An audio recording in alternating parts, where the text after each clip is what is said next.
महानगरपालिकेच्या प्रचाराची रणधुमाळी आता सुरू झालेली आहे।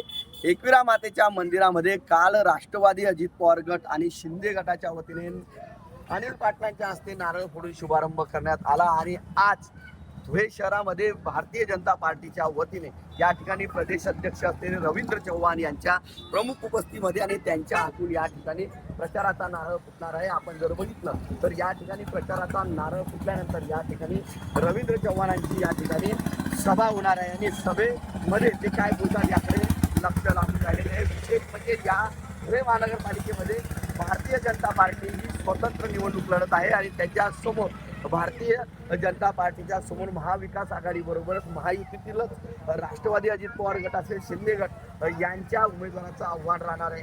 त्यामुळे धुळे शहरातील ही निवडणूक अत्यंत रंजक ठरणार आहे, कारण महायुतीचे घटक एकमेकांसमोर उभे राहिलेले आहेत। त्यामुळे येणाऱ्या काळामध्ये प्रचार कशा पद्धतीचा होतो आणि कशा पद्धतीच्या टीका होतात हे देखील पाहणं महत्त्वाचं ठरणार आहे।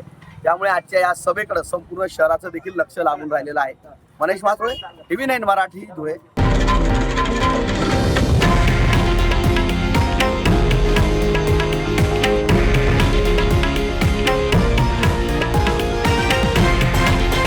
हे आहे देशातील नंबर 1 न्यूज नेटवर्क आणि आपण पाहत आहात TV9 मराठी, एकमेव।